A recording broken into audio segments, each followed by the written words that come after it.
So, Anto, may question lang ako na mabigat. Ito yung tinatanong karamihan kasi.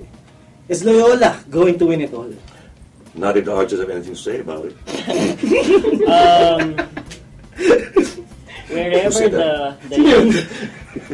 Wherever the young husbands play, I think the team they're playing for will always be expected to win. Last year, although Loyola, it was the first time or second time for Loyola to join the cup. They were expected to win in the finals against Air Force, but Air Force surprised them. But still, people thought and felt that it was theirs, and Air Force took it away from them. And I think it's no different this league. People are again expecting Loyola to win, but again, a lot of teams have really reinforced. They've gotten a lot better global. They've added Juan Igurado, who performed very well during the Challenge Cup. They're getting back. They're having Angel in tip-top shape. Kayo rin marami kayong dinagdag. Yes, we added a couple of key players, especially in our backline, because that's where we feel that we really need to improve on. So I'm hoping. And I'm hoping mo ba to? I'm hoping that we could go all the way. Coach, strengths ng Loyola, in your perspective. One goes without saying, Phil. Okay, the tandem Phil and James. Number one, being brothers, being together all the time. They can make a pass to each other without looking. They can smell each other from a mile away. The strength of Phil, number one, of course, is his first touch.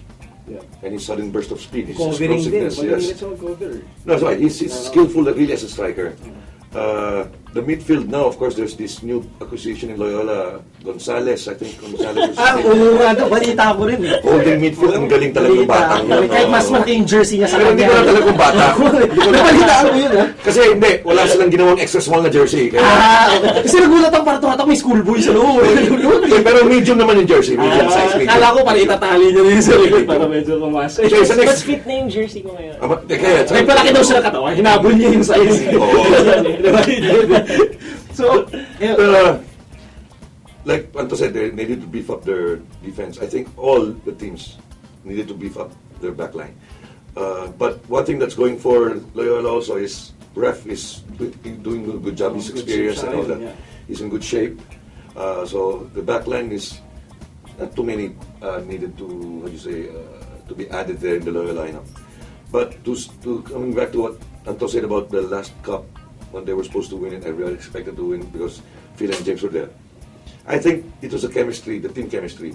Air Force have been there together for so long. Loyola, 7 years ago, 10 years parehong. Individually, per position, siguro, let's say, angat ang Loyola.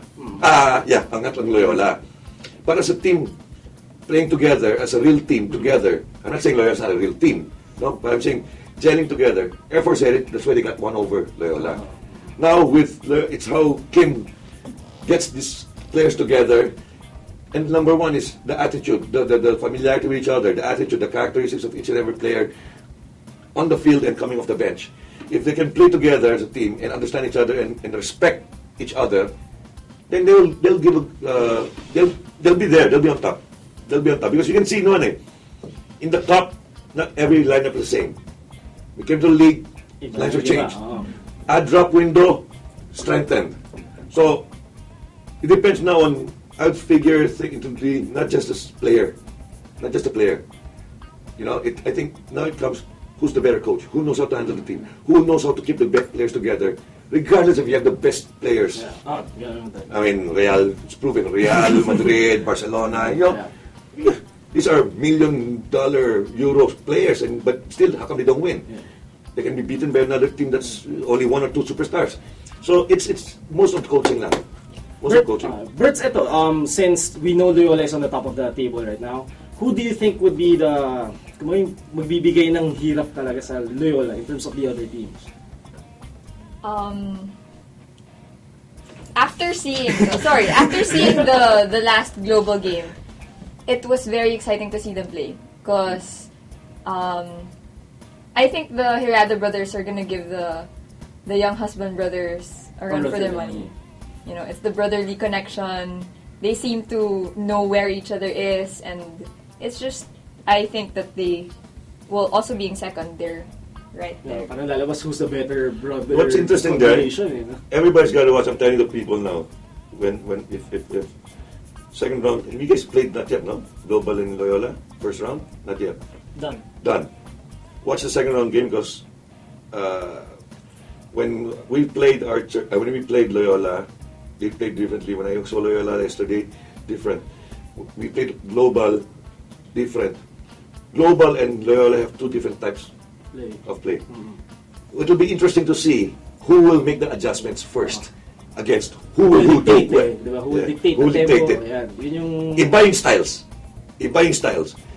Loyola is more dangerous in short balls, but can be very dangerous also in the long. Global is very dangerous in long balls, but also good in the short.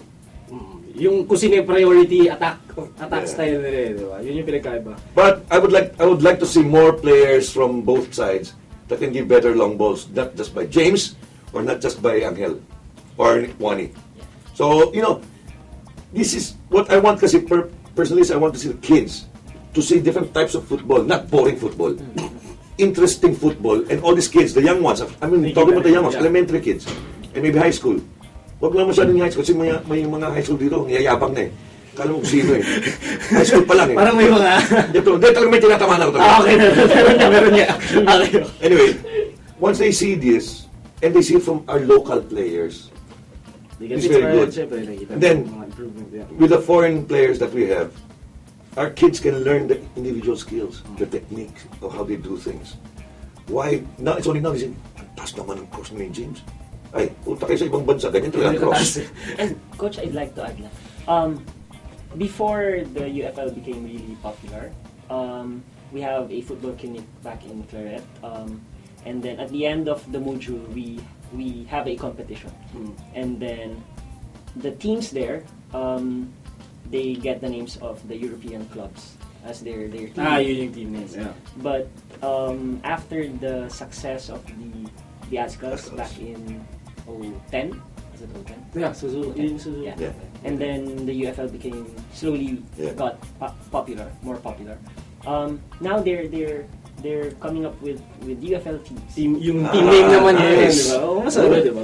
That's the way. That's the target. That's what we're supposed to objective. So that's what these teams are actually watching the UFL, right? So ito, since napag-usapan yung strengths, one last question for you. Ano yung points of improvement naman na kailangan gawin ng Loyola to actually get the title?